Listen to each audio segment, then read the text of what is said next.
Paul Hogan made $328 million from Crocodile Dundee, but by 2015, he had just $50,000 left in the bank. The Australian tax office banned him from leaving America for 7 years.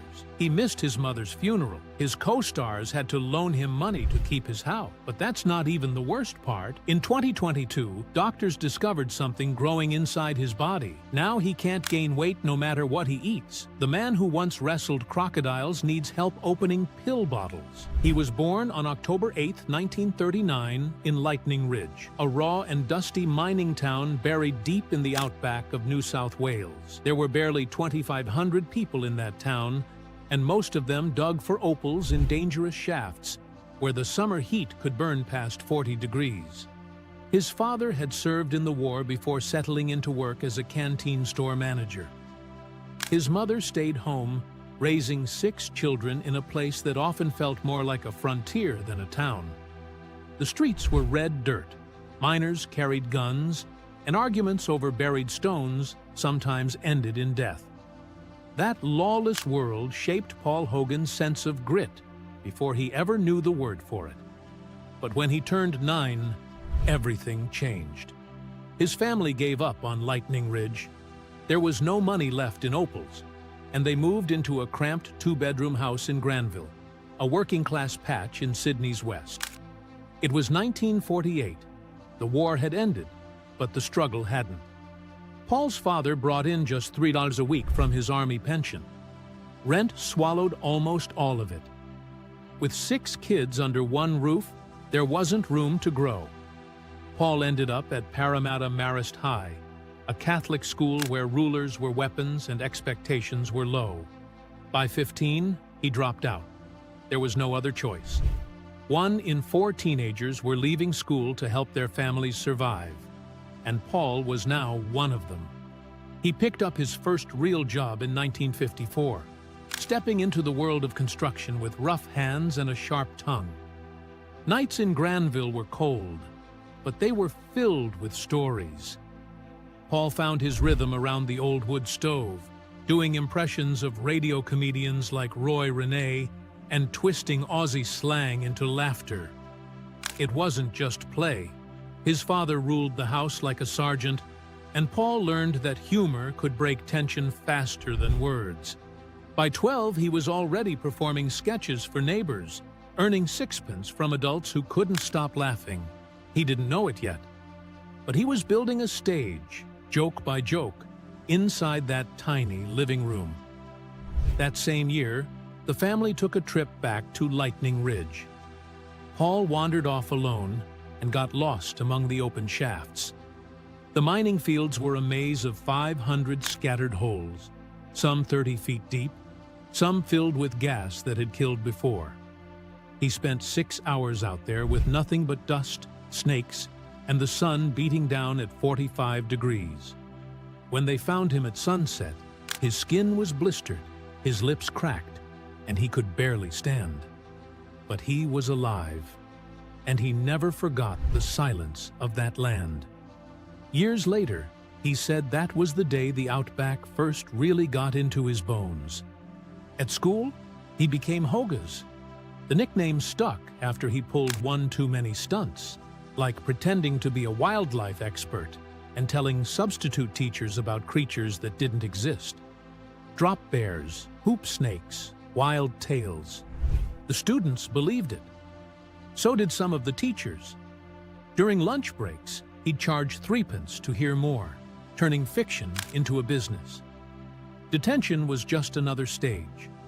Teachers called him disruptive, but some quietly admitted his wit was sharper than most adults they knew. By 15, he was done with school and knee-deep in labor. The jobs were brutal: shoveling, hauling, lifting steel in 12-hour shifts that paid just a few pounds a week. He lived in boarding houses with other young laborers, slept on creaky cots, and kept his humor sharp because that was the only way to stay sane. At 19, he landed a gig that would shape the next decade of his life, working as a rigger on the Sydney Harbour Bridge. That job was life and death every day. Hogan climbed the 134-meter-high structure without safety harnesses, crawling along beams, rigging platforms for painters. The original construction had already claimed 16 lives. Hogan later joked he sometimes went weeks without losing a single painter. But the truth was, every day up there was gambling with gravity. Rain, wind, steel, and sweat. And somewhere between the fear and the grind, he learned how to turn danger into punchlines. To make extra money, he poured beers in Sydney pubs at night. And when the crowd got drunk enough, he'd start roasting them. Their jobs, their accents, their bad haircuts, nothing was safe. The roughest patrons usually laughed the hardest, but sometimes they didn't. One night, he pushed it too far, and the whole pub exploded into a fight. That night taught him there was a thin line between funny and fatal. He never crossed it the same way again. In 1958, still only 19, he married Noeline Edwards. They met at a local dance, fell fast, and built a life before they had a plan. By 22, they had 3 sons, but the money never kept up with the mouths to feed. He was still doing dangerous rigging work by day and side jobs at night. In 1961, the pressure cracked their marriage. They separated, came back, separated again. Eventually, they divorced in 1981, remarried in 1982, then divorced again for good in 1989. Their story played out in front of an entire nation and became one of Australia's most public heartbreaks. During those years, Hogan hustled hard. In 1963, he started driving trucks, hauling rock and supplies from remote areas back into Sydney. He even took up a risky side hustle, smuggling opal dirt out of Lightning Ridge, secretly picking out small gems and pocketing them. He later said if he'd been caught, he would have gone to jail. But he had mouths to feed and no safety net. The cash kept the family afloat. Then, in 1968, everything changed. One afternoon during a lunch break on the bridge, TV producers showed up to shoot a safety PSA. Hogan started cracking jokes about hard hats and regulations. Nobody asked him to, but his delivery was gold. The producers couldn't look away. By the end of the day, they offered him a role in union commercials. Those aired on Channel 7 and pulled in over 3 million viewers. He made more money from those ads than he did in a year on the bridge. It was the moment that split his life in half. In 1970, he appeared on Tonight with Al Fisher and threw out the script. Instead of playing it straight, he improvised a wild outback survival routine. Audiences erupted, phone lines jammed. His fee jumped from $50 to $500 within days. Competing networks fought to sign him. The clip aired 3 times that week and pulled in more than 800,000 viewers each time. He had officially gone national. But not everything went smooth. In 1971, he was filming a cigarette commercial when a venomous snake bit his stand-in. 3 days in the hospital, production delays, doubled budgets. Hogan developed a deep fear of snakes. The ad never aired. The company lost $45,000. From then on, his contracts included hazard pay and safety clauses. He never stood near snakes again.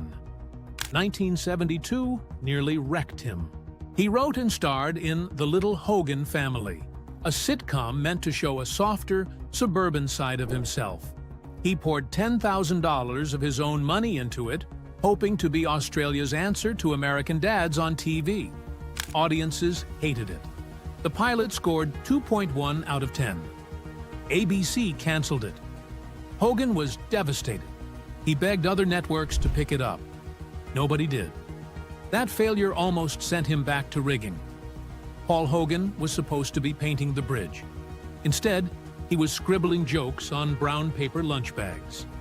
When The Paul Hogan Show first aired on July 20th, 1973, nobody at Channel 9 expected much. The audience of 500 people laughed hard that night, but it was meant to be just a 6-episode experiment. Then the ratings came in. The show was pulling 2.5 million viewers a week. Hogan, in his steel-capped boots and cut-off sleeves, wasn't just funny, he was real. The kind of real Australia hadn't seen on TV before. 2 years later, he was a millionaire. By 1974, Hogan's sidekick wasn't even Hogan anymore. It was Strop, the surf lifesaver with a grin and a good day sport that caught fire across the country. Strop was played by John Cornell, a former newspaper editor who created the character as a joke. But the joke outgrew the show. Fan mail for Strop outnumbered Hogan's by 3-1. Behind the scenes, things got uglier. 3 writers were caught stealing Hogan's jokes and selling them to other shows. Hogan snapped. He fired all 3 in one furious meeting, throwing scripts and shouting that they were stealing his bread and butter. The show shut down for 2 weeks. From then on, Hogan wrote almost everything himself. Then came 1976. The idea was simple. Bring in an 8-foot crocodile named Charlie for a wrestling sketch. The idea was also a disaster. The croc lunged at a prop handler named Jimmy McNeil and nearly took off his arm. It happened live in front of 3.2 million people. McNeil tripped and crashed into a fake desert backdrop. Protests followed. The RSPCA threatened lawsuits. Charlie wasn't sedated. In fact, he had just been pulled from the wild a few days earlier. Live animals were banned from the set after that. Crocodile Wednesday, they called it. In 1980, Hogan turned political.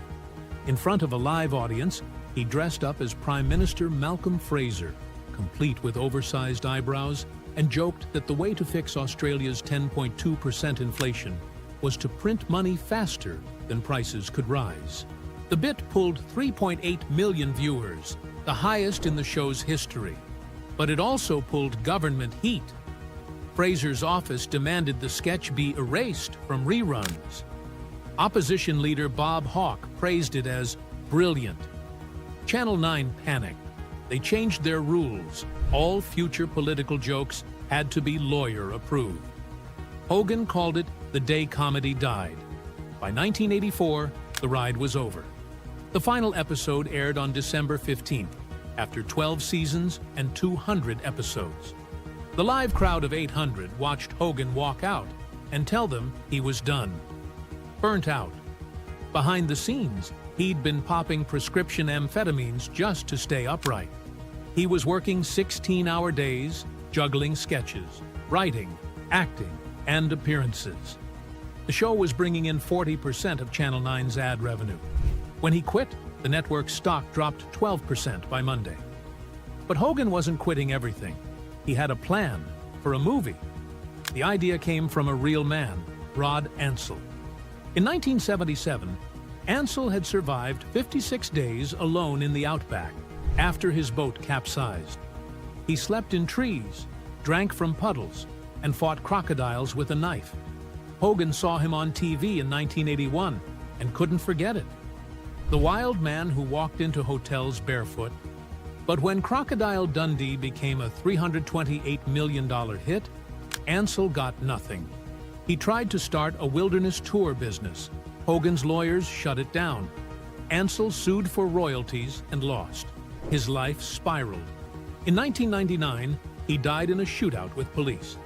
Filming Crocodile Dundee started in July 1985. The crew stayed at an abandoned uranium mining camp. The crocodile attack scene was shot near Darwin. One day, leftover food drew in a real saltwater croc. It crept toward the crew, silent, barely rippling the water. Armed guards raised rifles. People ran. The croc slipped away. From that day forward, guards were stationed at every water scene. The shoot moved to New York later that year and wrapped in October. Hogan did his own stunts, always had. Back in the 70s, he'd auditioned for a talent show pretending to be a tap-dancing knife thrower. He could do neither. He just tossed the knives into the air and grinned. It got him his own TV show. On the Crocodile Dundee set, things weren't always safe. One wrangler got drunk and disappeared into the bush. Another used a real crocodile without telling the safety team. Eventually, they switched to rubber models and animatronics.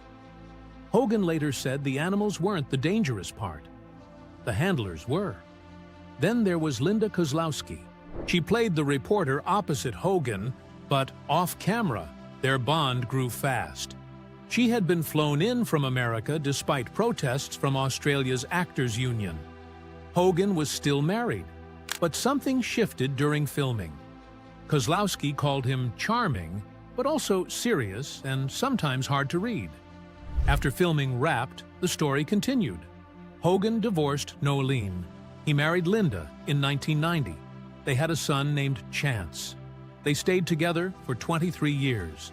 When Crocodile Dundee came out on April 30th, 1986, it broke records. It earned a $2,047,026 in its first week. By the time it opened in the U.S. in September, it made $8 million in its first weekend and stayed #1 for 9 straight weeks. It became the second highest grossing film of the year, with $174.8 million in the U.S. alone. Worldwide, it pulled in $328 million. Paramount bought the North American rights for $6 million. Hogan and Cornell had raised the film's original $8.8 million budget themselves. Now the studios were begging for a sequel. Crocodile Dundee the Severforn, Dundee Taltud, was filmed in 1987 across Queensland and New York with a $14 million budget. It wasn't as raw as the first, but it still made $239.6 million worldwide after its 1988 release. Hollywood started calling Hogan one of the biggest stars in the world, though Sylvester Stallone actually topped the earnings that year at $63 million. Hogan made his money from owning 60% of the original film's profits. He had never needed a big paycheck. He had a piece of the whole pie. Then came the missteps. Almost an Angel in 1990 was Hogan's attempt at heartfelt comedy. A $25 million budget turned into just $6.94 million at the box office. He played a thief who thinks he's become an angel. Critics hated it. Viewers didn't show up. Hogan dressed like Willie Nelson and Rod Stewart in some scenes, but it didn't help. In 1994, he tried again with Lightning Jack. It was a Western comedy with Cuba Gooding Jr. and Beverly D'Angelo. Rumors swirled about Hogan firing the director after budget overruns, but official records showed Simon Windsor stayed on. It earned $16.82 million, another flop. Even so, some fans still call it a cult classic. Cuba Gooding Jr. got the most praise. A strange rumor popped up later that Hogan had starred in The Deliberate Stranger, the 1986 Ted Bundy miniseries.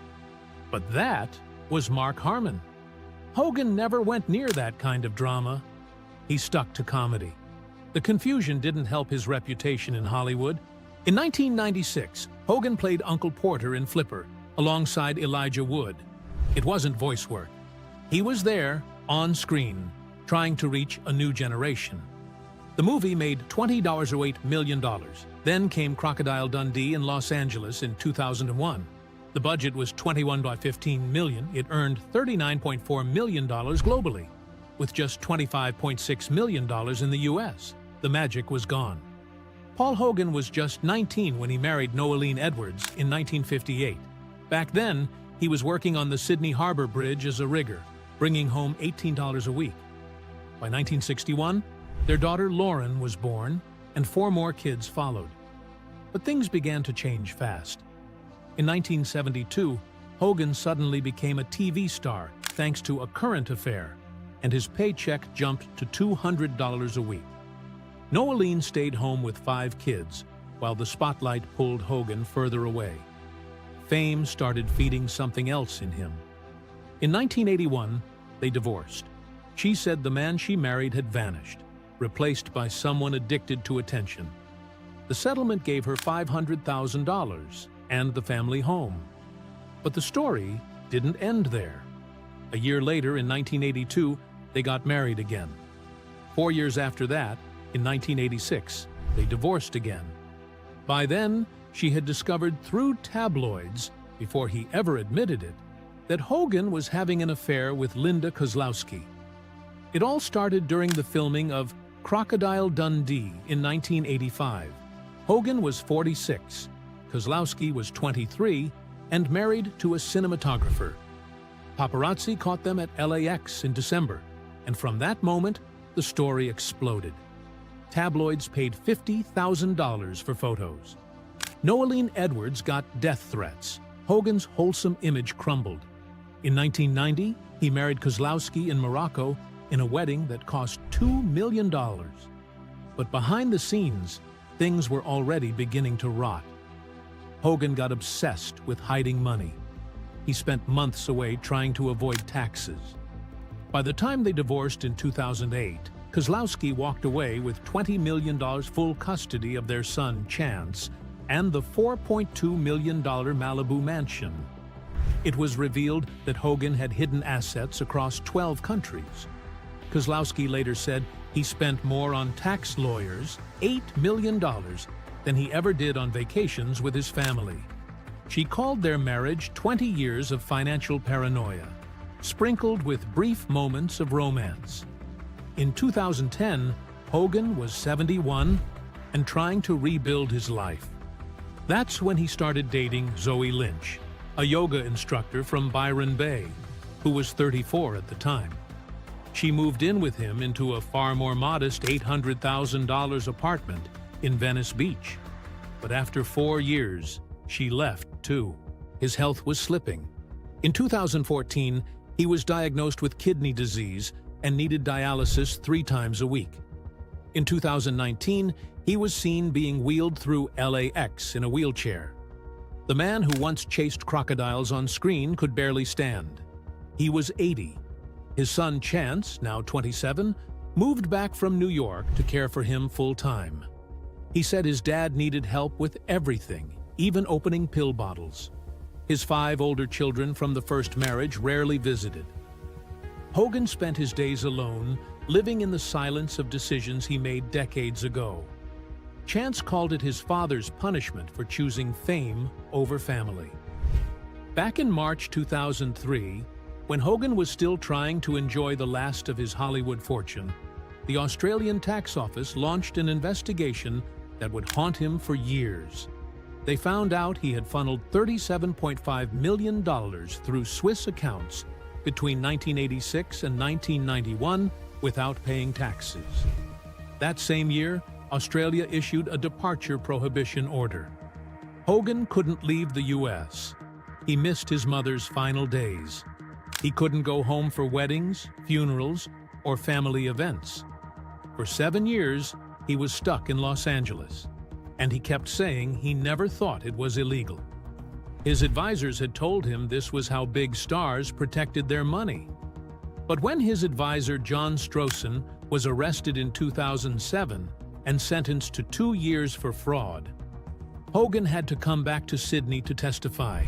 He said in court that he'd been misled, that he trusted the wrong people. Between 2003 and 2008, he spent more than $10 million on legal bills. His net worth dropped from $30 million to $8 million. He lost weight. He couldn't sleep. His marriage with Kozlowski started to crack under the pressure. In 2010, he reached a quiet settlement with the ATO. The deal was supposed to end everything. But 7 years later, the head of the tax office spoke about the case at a conference, breaking confidentiality. Hogan sued and won $500,000 in damages. But it didn't matter. The damage had already been done. Word spread that Hogan had paid $42 million in back taxes and penalties. Studios didn't want him anymore. His reputation was ruined. He didn't get movie offers. He didn't get commercials. That same settlement that was supposed to set him free became the chain that dragged him down. In 2012, he got one last chance. Paramount offered him $2 million to reboot Crocodile Dundee. He showed up to auditions in LA. but people were shocked. He looked weak. The magic was gone. The studio pulled the plug and demanded their $2 million back. He didn't have it. His agent had to negotiate a payment plan.